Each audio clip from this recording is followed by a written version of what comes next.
Assalamualaikum warahmatullahi wabarakatuh. Kami dari kelompok 1 akan menjelaskan berakhirnya masa pemerintahan Orde Baru. Orde Baru, seringkali disingkat Orba, adalah sebutan bagi masa pemerintahan Presiden Soeharto di Indonesia. Orde Baru menggantikan Orde Lama yang merujuk kepada era pemerintahan Soekarno. Lahirnya Orde Baru diawali dengan keluarnya surat pemerintah 11 Maret 1966. Orde Baru berlangsung dari tahun 1966 hingga 1998. Dalam jangka waktu tersebut, ekonomi Indonesia berkembang pesat meskipun hal ini terjadi bersamaan dengan praktik korupsi yang merajalela. Berakhirnya masa pemerintahan Orde Baru. Akhir pemerintahan rezim Orde Baru juga disebut sebagai awal era baru yang dikenal dengan nama reformasi. Reformasi adalah puncak dari rangkaian peristiwa di Indonesia yang terjadi sejak media 90-an. Sejak media 90-an sudah terjadi riak-riak ketidakstabilan negara dan memicu Indonesia terjerat krisis ekonomi sejak 1997. Kekrisisan ekonomi tersebut dirasakan betul oleh rakyat Indonesia, sehingga mereka berpikir harus ada penyegaran dalam kepemimpinan Indonesia. Dipicu oleh faktor ekonomi, akhirnya merembet ke ranah politik dan pemerintahan.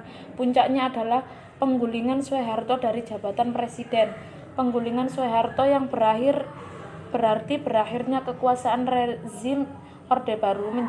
Sebab berakhirnya Orde Baru antara lain adalah sebagai berikut. 1. Krisis moneter adalah krisis yang berhubungan dengan keuangan suatu negara yang dapat mengakibatkan A. Ketergantungan Indonesia pada modal asing sangat tinggi. B. Ketergantungan Indonesia pada barang-barang impor, ketidakmampuan Indonesia yang tidak bisa memenuhi kebutuhan sehari-hari. 2. Krisis ekonomi adalah kondisi yang dialami oleh suatu negara ketika warga negara tidak lagi mempercayai urusan keuangan negara kepada pemerintah, yaitu mengakibatkan A. Lemahnya investasi, B. Produktivitas industri Indonesia semakin turun sehingga PHK menjadi satu-satunya alternatif, C. Angka pengangguran semakin tinggi sehingga pendapatan masyarakat semakin rendah. 3. Krisis sosial secara ringkas dapat dirumuskan sebagai berbagai bentuk penyimpangan negatif dari konteks sosial yang dapat mengancam operasi bisnis perusahaan. Krisis sosial dapat mengakibatkan A. Demonstrasi, B. Kerusuhan, C. Kekacauan, D. Pengangguran, E. PHK. 4. Krisis hukum rekayasa yang dibangun pemerintahan Orde Baru tidak terbatas pada bidang politik. Dalam bidang hukum pun pemerintahan melakukan intervensi. Artinya, kekuasaan peradilan harus dilaksanakan untuk melayani kepentingan para pengusaha dan bukan untuk melayani masyarakat dengan penuh keadilan. Krisis hukum dapat mengakibatkan mahasiswa melakukan demonstrasi menuntut adanya reformasi di segala bidang.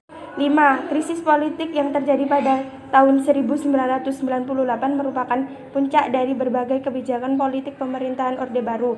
Berbagai kebijakan politik yang dikeluarkan pemerintahan Orde Baru selalu dengan alasan dalam kerangka pelaksanaan demonstrasi Pancasila. Namun yang sebenarnya terjadi adalah dalam rangka mempertahankan kekuasaan Presiden Soeharto dan kroniknya, artinya demokrasi yang dilaksanakan pemerintahan Orde Baru bukan demokrasi yang semestinya, melainkan demokrasi rekayasa. Krisis politik mengakibatkan masyarakat menuntut Presiden Soeharto untuk turun dari jabatannya. Dengan demikian, Orde Baru jatuh karena ketidakpercayaan masyarakat kepada pemerintah.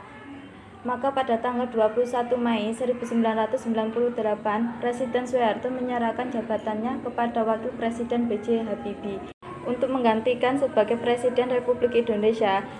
Mulai pemerintahan B.J. Habibie, kehidupan politik mengalami perubahan atau reformasi. Salah satunya adalah kebebasan berpolitik.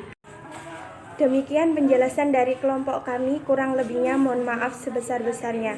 Wassalamualaikum warahmatullahi wabarakatuh.